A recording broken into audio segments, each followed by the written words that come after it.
Welcome to the Polite Conversations podcast, where every episode is focused on civility,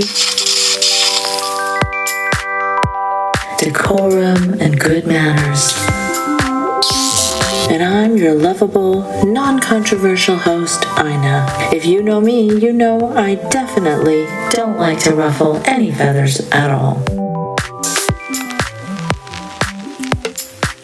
Hello there, dear listeners. Where to even begin right now? Gosh, I feel like everything in the world is spiraling out of control, and we have absolutely no power to change anything. We're just watching helplessly from the sidelines as our ruling class decides to burn it all down. But fuck, before I get too deep into the horrors of this current moment, let me just say a massive thank you to everyone who contributed to the podcast fundraiser. We hit the goal, and honestly, it's just meant so much to me that people actually value the work I do enough to want to help keep it going, to help it thrive and improve in production. It really means a lot. I am now in the market for a brand new laptop thanks to you guys, and it's very exciting. And I've also started my journey of listening to endless Douglas Murray and Dave Smith content. As promised, I'm at the research and note-taking phase, and hopefully, if the world is still around in a few weeks, I can eventually put out that Douglas Murray episode as a thank you for hitting the goal. And non-patrons of the show may have noticed that I have reluctantly started some ads on the public podcast feed. I have resisted this for like so many years, and I'm still not 100% that I'll stick to it, but I'm trying it out because as the internet becomes enshittified, the splintering of smaller leftist creators' audiences continues because of the death of Twitter and the algorithms intentionally limiting our reach. It's really started to take a toll, and it's impacted not just me, but I've been hearing even larger creators talk about losing income and how the current environment is just really, really hard as a leftist content creator. So unfortunately, as the squeeze from our capitalist overlords continues, we're going to have to try harder to keep our heads above water, hence the ads. And forgive me, I hate it, and we'll see how it goes, but if you don't want ads, then, you can always become a patron of the show for as little as $1 a month. Oh, the other thing I wanted to mention is that we are doing an AMA episode soon for patrons, so if you'd like to participate and submit a question, now's a great time to subscribe. I'll link to that AMA Patreon post in the show notes. I was hoping to record it sooner, but I may have to push it out a bit since the world is maybe on the brink of World War III, so I thought maybe I should do an urgent episode covering that first. The AMA can come after, but that gives us a bit more time, so if you're a patron and you haven't put your question in, do it soon, and if you'd like to become a patron so you can participate in the AMA, then hey, there's still time. Join us. Alright, with those things all said, now we can talk about the horrendous situation that Israel and the U.S. have plunged the rest of the world into, and how cowardly, basically, all leaders of Western countries have been in the face of this. I mean, it's just been shocking, really. How the fuck did we get here? Just repeating Iraq war lies so the U.S. can go bomb another country in that region? And worse still, being dragged into it by a genocidal rogue state like Israel. And this all happened at a very convenient time for Israel too. It was just starting to see a little, tiny, timid trickle of condemnation coming in from some Western countries, some meaningless sanctions on Ben-Gvir and Smotrich, for which they vowed to punish the Palestinians some more, but nothing really that would actually stop or even slow the pace of the ongoing genocide Israel is carrying out in full view of the world. And very quickly, the timidly, gently, subtly critical Western leaders were whipped right back in line. Now, the state that they were ever so gently beginning to acknowledge was committing unimaginable atrocities. Well, they're back to supporting it with their whole chest. How dare they waver even momentarily from supporting this genocidal apartheid state that is America's spoiled child. And now, instead of reining in the wild, absolutely unhinged state on a violent killing spree, instead of reining it in, they are supporting it wholeheartedly once again. And in America's case, helping it to expand its violence even more. B0ners for bombs everywhere. It's unbearable. I can't look, because when I do, all I see is Westerners being horny for killing some Arabs, even though Iranians aren't Arab. But you know, who lets facts get in the way of their wank bank material? So yeah, whether they've got to lean on lies or on insulting the intelligence of or endlessly gaslighting their own citizens, they will do it, our Western leaders, to manufacture consent and support for this endlessly expanding campaign of terror. They can't admit how fucked up it is that this rogue state is out of control, armed to the teeth, backed by the most violent and powerful country in the world. If they admit that, the whole house of cards comes down, and they'll have to admit what they've been supporting and enabling all this while. And also, no one wants to piss off America while it too has a deranged, unpredictable lunatic at the wheel. So they think it's best if they keep ignoring it and lying to our faces, no matter how many babies we've seen it shred to pieces, no matter how many hospitals we've seen it bomb, no matter how many journalists we've seen it hunt. We can all see this has nothing to do with self-defense, and everything to do with domination, supremacy, subjugation, and elimination. Yet, our leaders and our media have told us every step of the way. They've uttered, Israel has the right to defend itself, with completely hollow eyes, because they know that means nothing. Shooting at a trapped and starved, helpless population has nothing to do with self-defense, and we can all see it. And now, unprovoked bombing, too, is not self-defense. Quite the opposite, in fact. And most of us can see that as well. But they still continue, mindlessly. Israel has the right to defend itself. And just when the genocide was only starting to catch up to Israel, it handily provided a distraction for our leaders who were so desperate to look away anyway. And now, when talking about Iran, the excuses are similarly absurd and despicable. Our media usually doesn't even report on the basic facts. Iran was negotiating with the US when Israel bombed it, unprovoked. Netanyahu has been claiming for 30 years that Iran is super close to getting a nuclear weapon. Somehow, even CNN managed to report on this, and The Daily Show too. A rare moment of clarity for Western media. But both of them put together clips of him saying this all the way from 1995. You know it's really bad. If even CNN feels an obligation to call out Netanyahu's bullshit. So he's been saying this shit for decades, and somehow we're now supposed to believe that he's correct this time, despite the fact that there's simply no intelligence that showed the Iranians rushing to build a nuclear bomb. Or as Rolling Stone reported, Trump's attacks on Iran were based on vibes, sources say.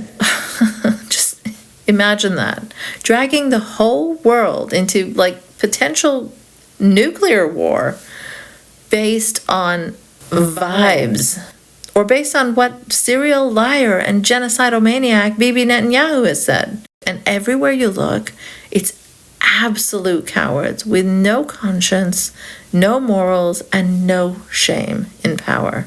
The Western press also usually frames it as though it's a fact that Iran has nukes, when it's absolutely not. And they also never mention that there is one rogue state in the region that does in fact have nukes and is intentionally vague and secretive about it. And that's Israel. Almost no one ever mentions that important bit of context. Iran does not have nukes. There's no intel that indicates it does, but we do know that Israel, a rogue genocidal state which has no problem breaking international law, already does have nukes. It has been maddening to hear leaders and Western reporters talk about this situation without those two pieces of very important context. So when Netanyahu tweets, "We will not let the world's most dangerous regime get the world's most dangerous weapon," you would think that anyone in power would step in and say, "Fuck, dude.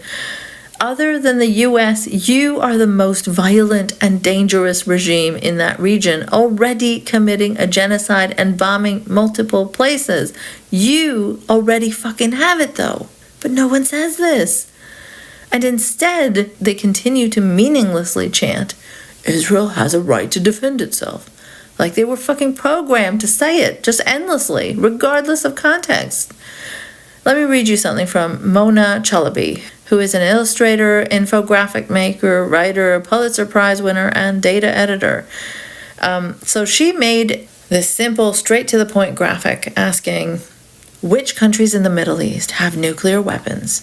Which countries have refused to allow international inspectors to view their nuclear facilities? Which countries in the Middle East have refused to sign the Nuclear Non-Proliferation Treaty, which is an international agreement to advance nuclear disarmament and promote cooperation between states on peaceful uses of nuclear energy? You'll never guess that the answer to all three of those things is only Israel. It's the only country in the region that has nukes, that has refused to allow international inspectors to view their nuclear facilities, and has refused to sign the NPT. And it is currently, let me say it once again, on a violent rampage. And Netanyahu will practically do anything to keep his genocide going and to keep himself in power. So, yeah, Israel is a big fucking threat to everyone. But you will almost never hear that from the Western press. Almost never. There was a decent take in The Guardian recently, though. Credit where it's due. Occasionally a good take and actual good pieces of journalism will accidentally make it through somehow. Let me read you a quote from that. "In rejecting diplomacy and choosing war, not only in breach of international law, but at the behest of a country pursuing annihilation in Gaza, the U.S. has delivered a resounding blow to the architecture of global affairs. It has signaled that countries that negotiate, brackets Iran, face stark consequences, which those who rush to own the bomb, brackets North Korea, can avoid. Its embrace of preemptive strikes is handy for Vladimir Putin, Xi Jinping, and any leader who might want to carry out their own. Even if the immediate crisis in the Middle East can be contained, the cost of this reckless act may not be fully felt or comprehended for decades." I mean, truly, to bomb a country while they're negotiating with you only sends one message: that you can't fucking be trusted, and the US can't. I hope other countries come to this realization too. Trump has been verbally attacking, toying with annexation, and threatening to destabilize and imposing tariffs on his closest allies. Now he goes and bombs a country during a negotiation. All this does is tell others that they must acquire nukes to deter the U.S. from such unprovoked acts of aggression.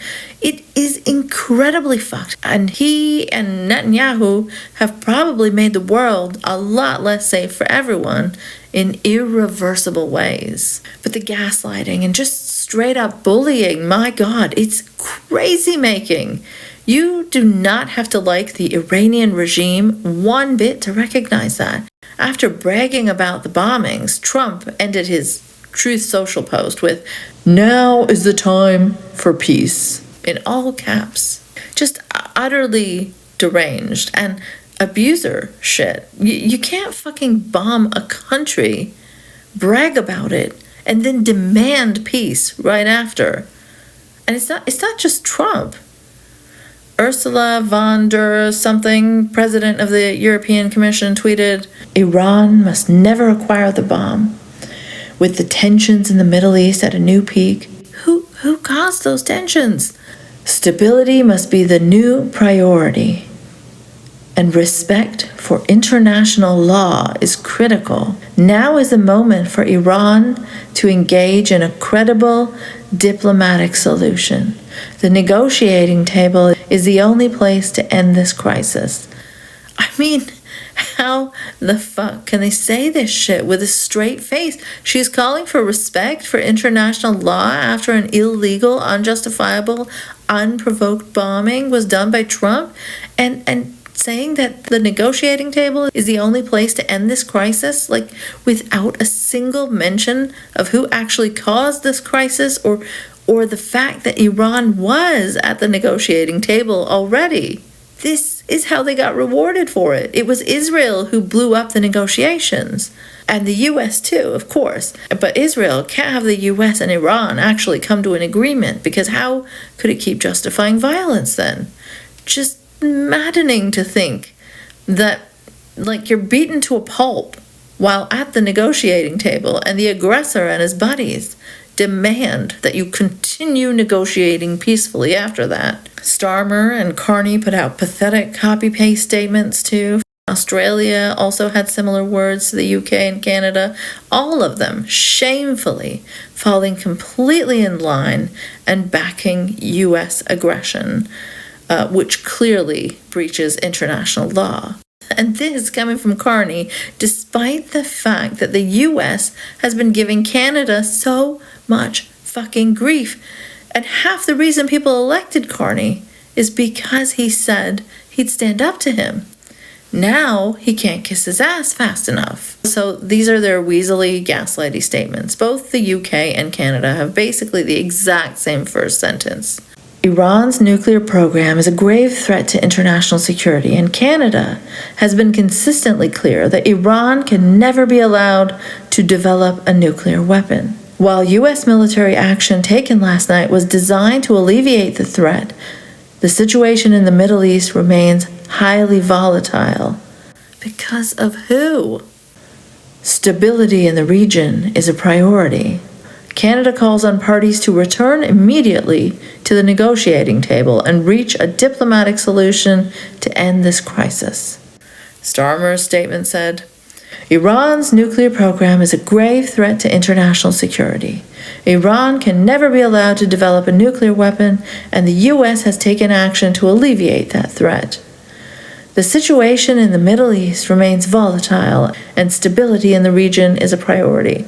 We call on Iran to return to the negotiating table and reach a diplomatic solution to end the crisis." I mean, did they just fucking drop in from space? This is their response to America bombing Iran while pretending to be in negotiations with them while using diplomacy as a ruse? You'd think these were statements in response to an unprovoked bombing by Iran.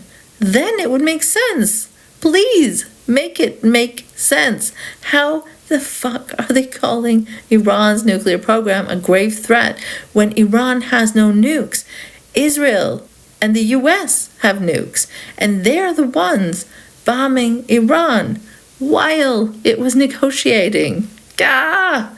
How do you demand all parties return to the negotiating table without telling the ones doing the bombing to fucking stop doing that shit? And fucking stop assisting and supporting the party also doing a genocide, at the very least. It is just brain-meltingly stupid. This timeline we exist in where our leaders are just like imperial bots or something, stuck on the one Zionist setting they're programmed to be at.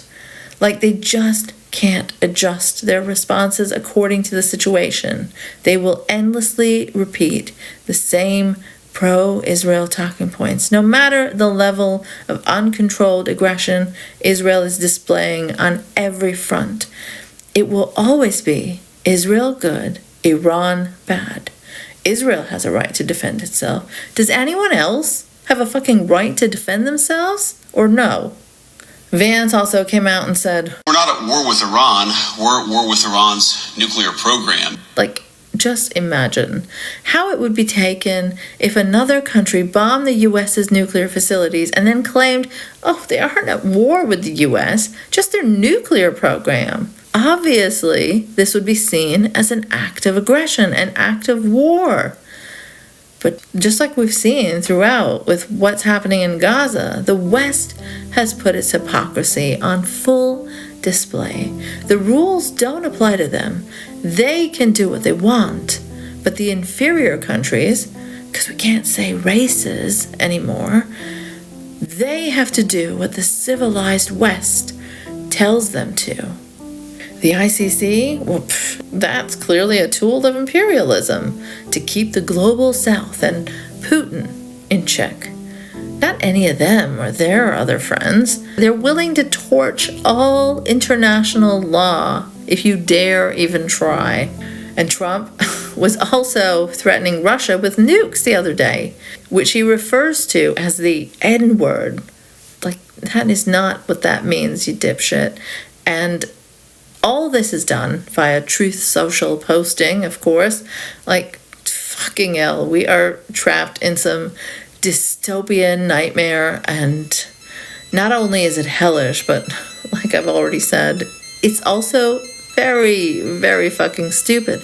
We're just stuck in a loop, destined to repeat the same Iraq war, bloodthirsty talking points, war on terror bullshit, feeding the same war machine for profit, churning out the same obscene war porn that makes so many freaks on our airwaves and in our governments horny as fuck, destroying our increasingly fragile planet with every bomb that's dropped.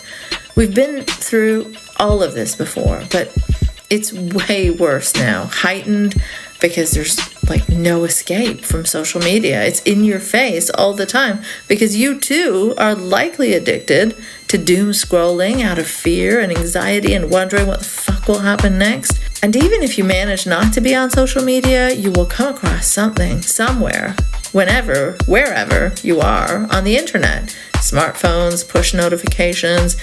We did not have access to instant, constant information before, so perhaps it was easier to compartmentalize. But now, it's near fucking impossible. Trump could change the course of humanity's existence, like with his next Truth Social post. And like, this is just how he's doing international relations now, by posting through it and creating more potential disasters every time he does.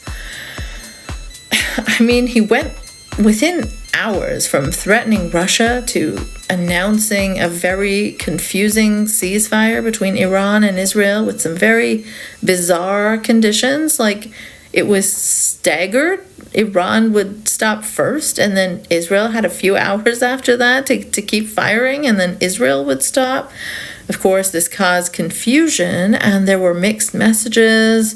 Is it an actual ceasefire, or was it just a Trump post declaring one? I don't know. Either way, I don't think anyone should trust the US or Israel anymore, really, because both have shown themselves to be unreliable as fuck. Now, it appears that neither side ceased firing, and Trump seemed mad after that, or he was performing being mad at both, to the extent he actually said that there are countries that don't know what the fuck they're doing. Like, literally said those words. I mean, I'm not happy with Israel. You know, when I say, okay, now you have 12 hours, you don't go out in the first hour and just drop everything you have on them. So I'm not happy with them. I'm not happy with Iran either. But I'm really unhappy if Israel's going out this morning because of one rocket that didn't land, that was shot, perhaps by mistake, that didn't land. I'm not happy about that. You know what? We basically have two countries that have been fighting so long and so hard that they don't know what the fuck they're doing. Do you understand that? It made me laugh, and I watched the thing a few times because it was so bizarre to see a president say that. And I'm not surprised by him being pissed at Iran. That's like the default position, whether they do anything or not. I am surprised and highly entertained by the fact that he publicly declared that Israel doesn't know what the fuck it's doing and that he's not happy with them. Who else but him would have actually said that? It's pretty funny. But then later on, the same evening, he posted a Bomb Iran music video after being mad at Israel for bombing Iran earlier. And the lyrics of that video were, "Went to a mosque, gonna throw some rocks, time to turn Iran." Because before this, he was telling Israel they better not drop any more bombs.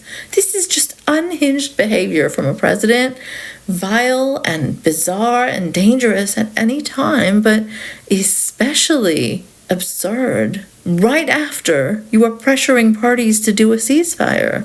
So what the fuck is actually going on? I don't know. I don't know if he knows.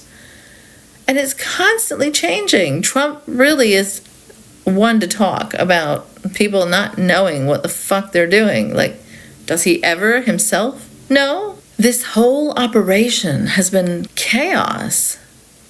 And who knows where things will be by the time I actually get this episode out. But, I mean, there have been so many incoherent, mixed messages throughout all this from the start that, like, at first they were saying America isn't involved. Then they were saying it is. Trump was undermining Tulsi Gabbard.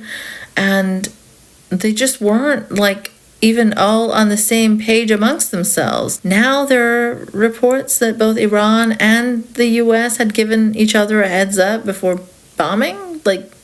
And there's an ABC report that the U.S. and Israel practiced this attack in a military drill about a year ago under the Biden administration. Like, what is even happening? Is this all theater?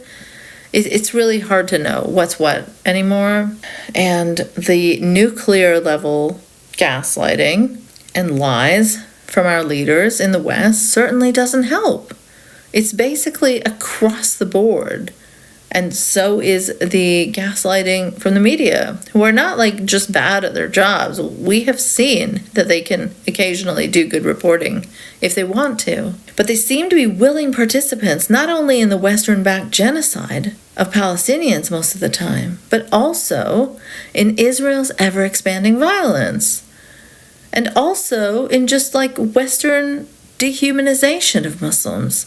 They are making conscious choices to put out words and articles that frame things completely inaccurately, or, headlines that casually celebrate murder or bombing in faraway lands like it's no big deal. From the supposed liberal outlets all the way to the far-right Fox News. The establishment media is like one big unified block on this. Firstly, it's rarely, if ever, mentioned that Iran doesn't, in fact, have nukes and Israel does. As I said earlier, it's always framed as if Iran is the aggressor, despite Israel and the U.S. attacking it unprovoked. And, there was barely any coverage of multiple hospitals that Israel hit in Iran.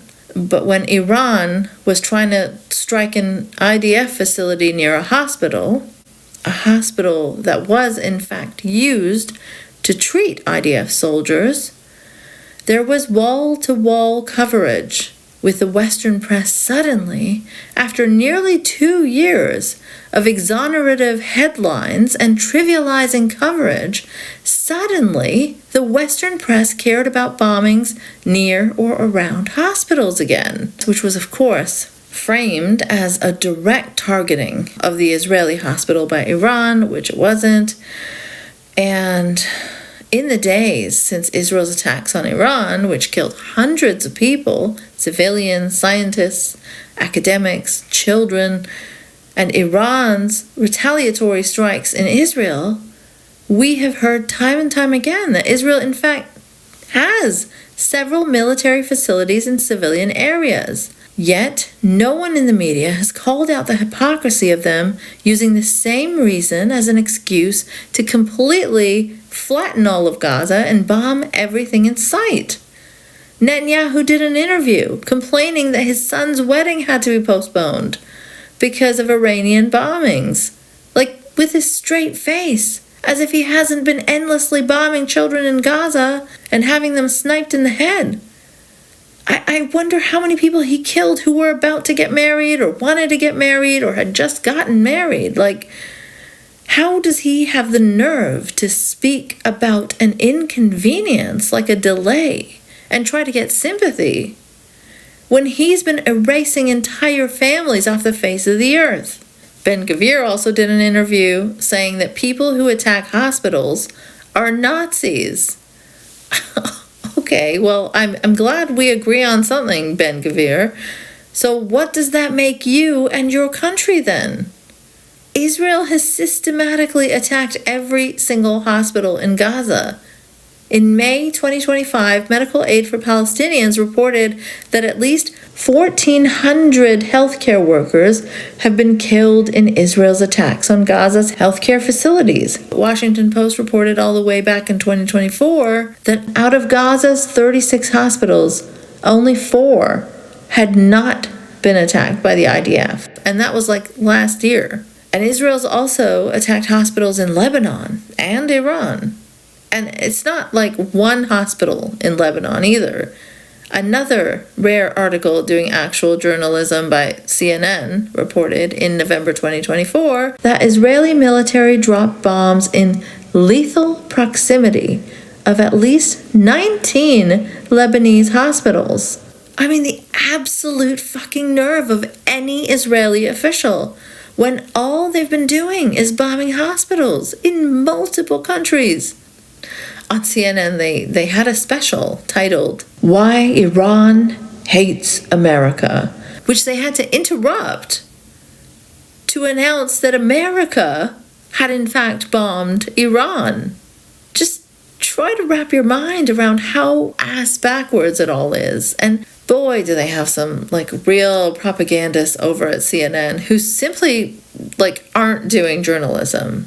Jake Tapper and Dana Bash, who just spout IDF talking points, basically. And then you've got Anderson Cooper, who's known to be seen around town wearing an IDF sweatshirt. Like, these are your impartial reporters, for fuck's sake? They've had articles titled, "U.S. strikes mark a stunning demonstration of military might and presidential power." Like, the horniness is out of control. And this is a network Trump constantly insults, by the way, and calls fake news. They also had Van Jones talking about how progressives basically need to get on board with the bombing because they just don't realize that Iran is not a normal country. I mean, you can despise the regime and still be a decent human who is against bombing countries unprovoked. You know, the U.S. is not a fucking normal country, especially nowadays. You want to talk about like misogynistic crimes against women? There was a woman in Georgia who was brain dead, essentially, being kept alive so her body could be used as an incubator to carry a pregnancy to term, as her body rotted away. It is astounding. That's America. There are abortion bans in places like Mississippi that could force someone to birth their rapist's baby. They may have exemptions on the books for such extreme cases, but we know that doesn't always happen. These are crimes against women that may cause someone to think I'm describing an authoritarian Islamist regime. But no, it's the U.S. They are disappearing people off the streets now for writing op-eds, okay? So yeah, not a normal country. I and many people, including many Americans themselves, absolutely loathe the country in its current fascist Trumpian form that is dragging the entire world into more dangerous, violent times. That doesn't mean I or these critical anti-fascist Americans would celebrate or support bombing it. How do these basic standards of humanity not apply to people or countries in the Middle East? How is it that the American establishment doesn't think of how this rhetoric would be perceived if the tables were turned? Not for a second do they put themselves in others' shoes. They are like happily supporting and celebrating violence, constantly, casually. Then there's the BBC, which recently pulled a documentary about doctors and medics in Gaza, because they can't actually show what they've gone through. No. Then you would know that Israel is systematically attacking hospitals in Gaza, abducting doctors, raping one to death even, shooting children in the head and chest. Well, they can't have the average normie knowing that, so they make up some excuse about impartiality or something. Then there was the North America correspondent at the BBC who decided to tweet bomb Iran as Iran was being bombed, referencing John McCain singing it. But despite it being a reference to someone else's words, it's still not funny. It's fucking obscene that a journalist would choose to tweet that out. There was also a recent report by Center for Media Monitoring about the level of bias in BBC's coverage of Israel and Palestine. I'll link the article I'm getting this information from so you can dig into it a bit more if you'd like. But this report analyzed more than 35,000 pieces of BBC content and found that Israeli deaths are given 33 times more coverage per fatality. It found that their content also consistently shut down allegations of genocide, despite a growing consensus too. You'll see that again and again in Western media. They won't even engage with it, as if journalism and investigating such things isn't their actual job. The BBC did this over 100 times during the time frame this investigation was being done. And they not only suppressed allegations of genocide, but they also very conveniently chose not to mention or cover the genocidal statements made repeatedly by Israeli officials, including the biblical Amalek reference made by Netanyahu himself. The report also identified systemic patterns that raised some very serious concerns, like the fact that the BBC repeatedly obscured Israeli responsibility through passive and exonerative headlines. They found that they also used more emotive terms like brutal, atrocities, slaughter, barbaric, deadly, 4 times more often for Israeli victims, even though Palestinians suffered 34 times the casualties during the time of this investigation. They applied the term massacre 18 times more to Israeli casualties. Murder was used 220 times for Israeli deaths, and just once for Palestinians. They also added Hamas-run health ministry to Palestinian casualty numbers in 1,155 articles, which was basically all their coverage during that time. They also shared the Israeli perspective far more frequently than the Palestinian one, 2,340 times compared to 217. They pressured 38 interviewees to condemn the October 7th attacks, and absolutely none to condemn Israel's actions. And of course, they stripped all context, barely, if ever, mentioned the history and occupation and violence that was happening decades before the October 7th attacks. And I'm sure if someone did an analysis for pretty much any other mainstream Western outlet, you would find similar trends. In the Times, you had Ayaan Hirsi Ali's imperialist, revisionist historian husband and wanted war criminal Yoav Gallant co-author a fucking article calling for Israel to, quote, finish the job in Iran. Can you imagine any other wanted war criminal being platformed in a mainstream outlet like this? Do you think they'd host Putin to write about finishing the job in Ukraine? Somehow I don't think so.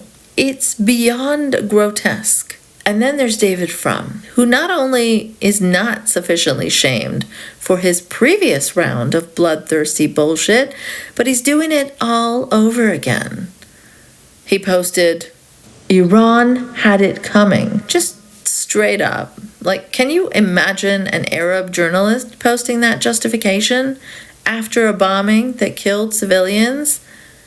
The U.S. had it coming. Can you imagine? They'd rightfully be called a fucking terrorist, but in the Western world, these opinions about the Middle East are the norm, it seems. And no one even bats an eye. The New York Times had a guest essay written by someone who served as chief of Israeli military intelligence, titled, Why Israel Had to Act. Super objective and unbiased, eh? And over at The Atlantic, you have Jeffrey Goldberg, who is the editor-in-chief, who also happens to be a former IDF prison guard. These are the fucking respected journalists in the West. This is where most people get their news. I mean, it's horrifying. How distorted must someone's worldview be if this is what they're relying on for at least somewhat accurate information? And this idea that the regime is so despicable that somehow it's okay to bomb the country. I'd like to talk about how fucked up that is a little more. Look, I grew up in an Islamic theocracy. As you know, if you're a regular listener, I am absolutely not a fucking fan. I grew up in Saudi. I was made to wear a black cloak, and I was not allowed to drive. There was literal morality police roaming the streets. The state systemically discriminated against me as a woman. I did not have rights that my little brother had. That does not mean it's an invitation for Americans or some other Western country to start bombing and claiming it's for my liberation, as the bombs are dropping on my head and possibly killing me and my loved ones. I'm just amazed this even has to be explained, but when I see the same kinds of headlines and the same kinds of manufacturing of consent accepted even by liberals, I'm afraid it really does need to be explained again. We in other regions, in faraway lands, even in the Middle East, are human, just like the people in North America or any other Western country. We feel about being bombed the exact same way people here would feel about being bombed. I mean, NPR had some sort of expert on to explain that Iranians don't like being attacked. Yeah, you don't say. This isn't like some weird and mysterious Eastern culture thing. This is like a fucking human and wanting to stay alive thing. It's terrifying and absolutely not liberating. You cannot bomb people for freedom. You cannot bomb Iran because it doesn't treat women well. It's a ridiculous, ridiculous talking point. Some are even trying to convince people that the Iranians actually want this and are cheering it on. Yeah, I don't think so. Just because you can find some token weirdos for every group doesn't mean that most people are in favor of their homes and their families and their grandparents being murdered, no matter how much they may despise the regime. Opposing the bombing of innocent civilians is also not supporting the regime. Imagine Americans or Israelis being given this false binary choice, say you're cool with us dropping bombs on your country, or you're a Trump supporter, or a Netanyahu supporter. It's absurd. It's a logic you would never apply to a country of people you hadn't fully dehumanized. It's just so widespread in the West. I thought we had moved on from the early post 9/11 days, but I'm really having a hard time relating to society here now when I see everyone cheering for bombings in the Middle East against the backdrop of an already ongoing genocide. The level of dehumanization of Muslims has been particularly disturbing to me as an ex-Muslim, as a humanist. Like, people are out for blood. Just the treatment New York City mayoral candidate Zoran Mamdani has received has been so disturbing. But that's a whole other topic I hope to cover separately sometime. But while I record this, I still don't know the results, so I'm trying not to be too excited, but I hope it's good news. You guys in the future, please tell me it is. I hope he wins. But anyway, now that I've gone over the stupid bombing us into freedom and bombing because we don't like the regime excuses, let me say that, of course, Sam Harris and Douglas Murray have had a raging boner throughout this time. Look at those savage barbarians. See how violent they are. Look at our civilized culture with our peaceful freedom bombs. It's just fucking ridiculous. Like, we already saw Sam write an article titled "Sometimes Violence is the Answer" after Israel's terrorist attack in Lebanon, which killed innocent civilians and children. Now he's writing rants titled "The Right War," in which he's referred to Trump's decision to bomb Iran's nuclear infrastructure as. The extended version of this episode is available via patreon.com/nicemangoes. So if you're not a patron, remember you can become one for as little as $1 a month. Or you can even purchase individual episodes now too. Thanks for listening. If you enjoyed this episode and would like to support it, there are several ways you can do that. You can share it online, talk about what you just heard. You can leave a 5-star review to help others find it too. And you can also subscribe via patreon.com/nicemangoes. No E in mangoes. If you'd like to follow me on Twitter before it's completely wrecked, you'll find me at Nice Mangoes. Again, no E in mangoes.